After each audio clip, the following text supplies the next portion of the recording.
You see that I'm good enough. TikTok's bold glamour filter is having a moment with hundreds of millions of videos using the beauty filter. What the?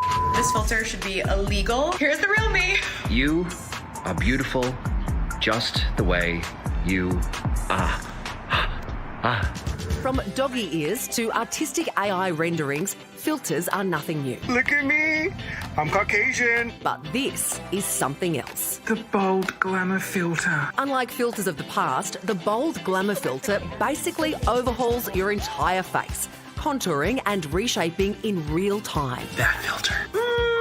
When we use filters for the purpose of beautification, we see this version of ourselves that might have a completely different bone structure, wearing lots of makeup, and essentially looks closer to the typical beauty ideals of the time. It creates a big mismatch between our ideal appearance and our actual appearance. Glamour filter is a lie.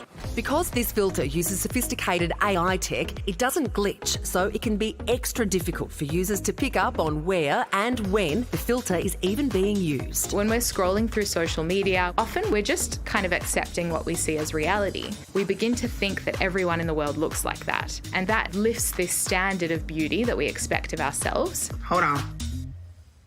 Who are you? 1 in 3 Australians is already unhappy with the way they look, and 35% of people have trouble identifying when something has been digitally altered. So, more than a light airbrushing, these filters can wreak havoc on self-esteem. As soon as you've been exposed to this filtered image of ideal beauty, it's already seated in your mind and it can have an effect. I don't think my brain knows how to deal with looking like this 1 minute and then this the next. So it's important to think twice before you post that filtered image, because you don't know who's going to be seeing it and how it might then impact their confidence and their self-esteem. So are these filters just a bit of fun, or is there something sinister about our constantly changing faces? What do you think? You look better with it.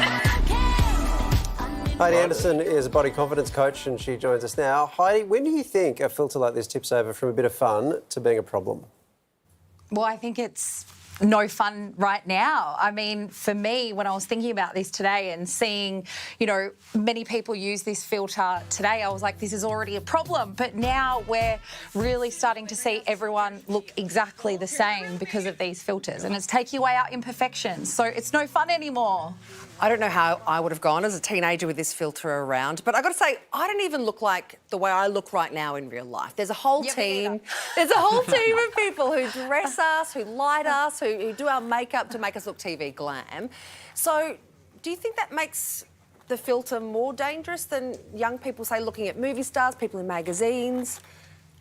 Yeah, I mean, I was thinking about movie stars and that today, and I know for me, I look at them for the talent they have. It's like the heart and the soul of someone, and I think with social media, the way that it has become, it is so much about what we look like, and it's unrealistic. But Heidi, you might watch films that way, but let's be honest, that's not the way most people are. I mean, there's a reason that being a movie star is kind of like a synonym for being good-looking, right?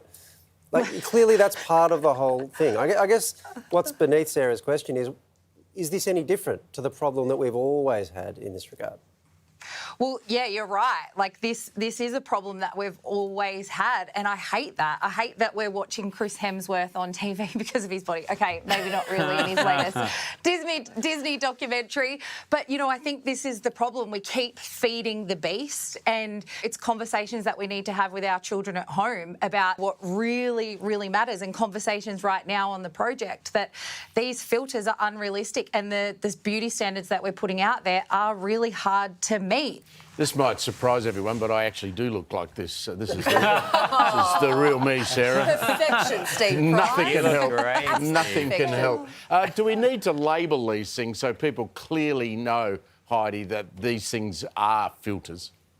Yes, I think so. I mean, I will happily put a filter out there saying fake face today. You can't see my hairy, moly chin or, my beautiful freckles or my smile line. And, I think it is fun to have these moments with our girlfriends and playing around and whatever, but it's the messaging that we keep pushing out to our younger generation and people who haven't really done the work on themselves and found that inner confidence, which is what I talk about a lot.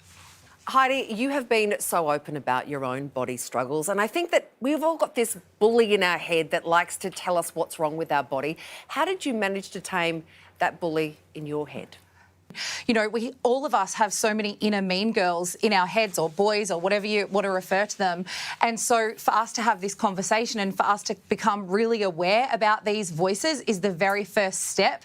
And then for me, I take it to a whole new level now, and I use exposure therapy, and I show up, like I said, on social media, encourage my clients to do it without the makeup, without the hair done, because, you know, you really start to hear and understand what your mean girls or boys are actually saying to you in these moments, and it takes the power away when you start to understand really why we're getting these voices and, you know, what they're saying. Heidi, thanks so much for speaking to us tonight. Thanks, guys. Thanks for having me. Steve, I want to pick up your idea of if it was marked as filtered. Yes.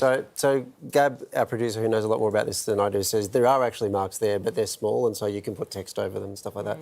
But even if it were really big, I don't know it would work, because you can consciously know that, OK, this is a filter, but subconsciously the image still goes in and you still internalise all of that. I don't know that that would actually solve the problem.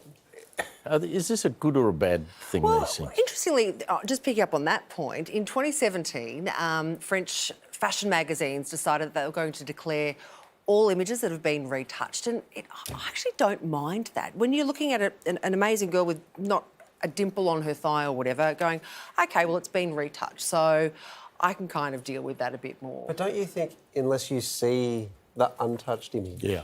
I think what made that story powerful is the befores. Was the before and after, and the admission. Yeah, and that celebrity and reality is just so blurred now, and it's all happening in the palm of your hand. If everything embodies that celebrity thing, which has wrought so much havoc, then it's just everywhere, right? But look at Sam. I mean, you couldn't improve on that, could you? No. Thank you, Steve. Do you know, I had a woman actually on the weekend come up to me and say, I know you from the project. And I was like, yeah. And she goes, oh, I can tell you wear makeup on the show. Yeah, there you go.